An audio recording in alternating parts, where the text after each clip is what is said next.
Good morning. Thank you for joining me for another 5 good minutes with the Word. I'm Barry Bryson, and we're continuing our study of the Gospel of Luke. And we're bringing the birth narrative to an end today with the story of Anna and those two transitional verses, verses 39 through 40, which take us then to the account of the event that happened when Jesus was 12. So let's look at Luke chapter 2, verses 36 through 40.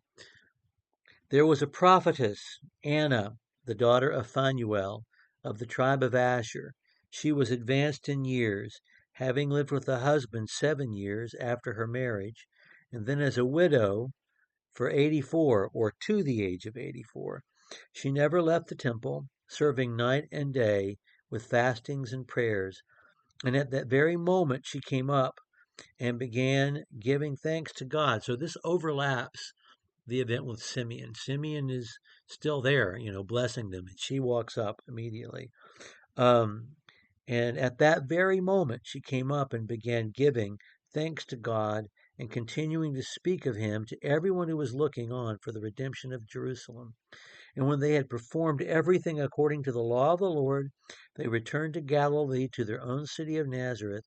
And the child continued to grow and become strong, increasing in wisdom, and the grace of God was upon him. Okay, several things we want to see, several details that are important for us to notice. Um, let's start with Anna. She's a prophetess. Well, that's interesting. Thought of, known to be.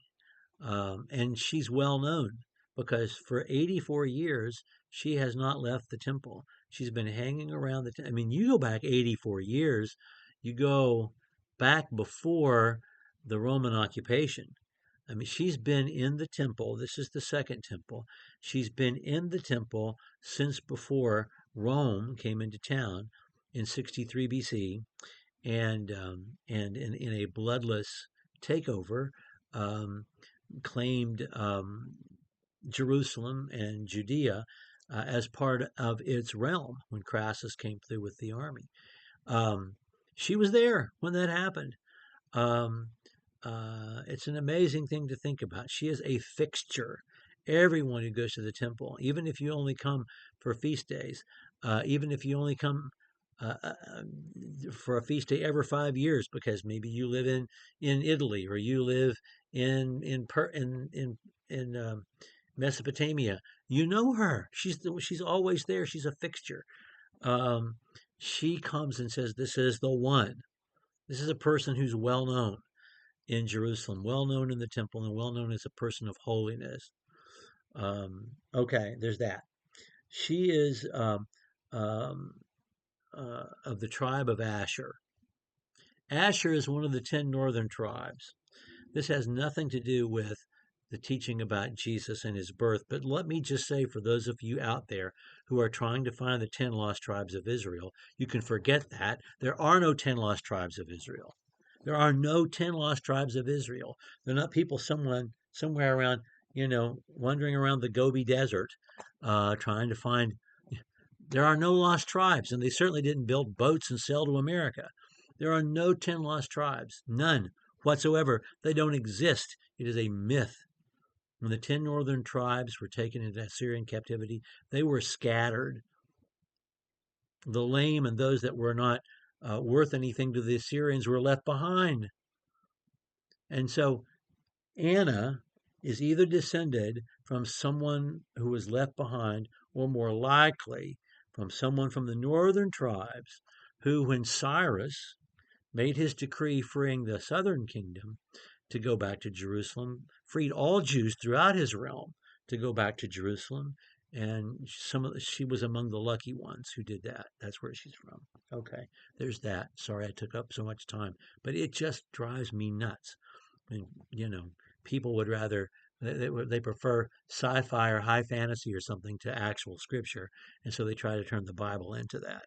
Um, there are no 10 lost tribes. Okay, not in the meaning that the world has attached. Lost in that they're gone, not lost in that they're wandering around, wishing they'd gotten a triptych from AAA. Okay. Um, so then, how old is Anna? Well, you can read it two ways. You can read it that when she was about 21, 22 years old, she became widowed.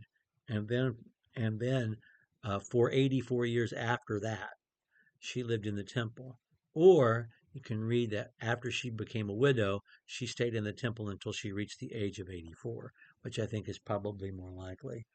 And she comes up at the very moment when Simeon, has said this thing, a sword is going to pierce your heart.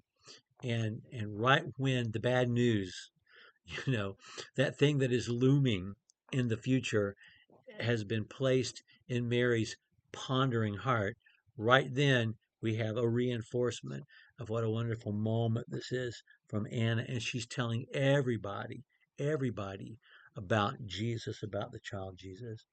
One more thing before we end the birth narrative.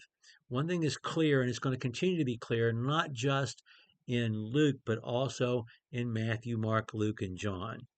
Mary and Joseph were carefully observant Jews. They were, just like Simeon. We didn't say this yesterday. Simeon is described as righteous and devout. Two different words, they're not synonymous with each other. Righteous meant morally clean before God.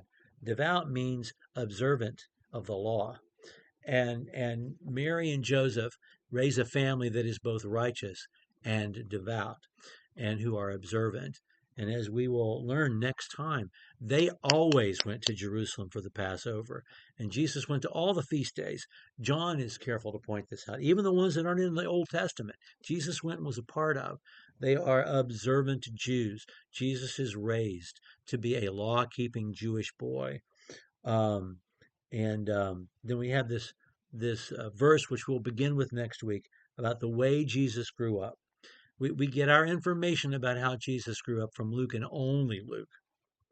The child continued to grow and become strong, increasing in wisdom, and the grace of God was upon him. There are four ways that Jesus grew that are reiterated in the last verse of the chapter. We'll point that out next time. Thank you so much for joining me for another 5 good minutes with the Word.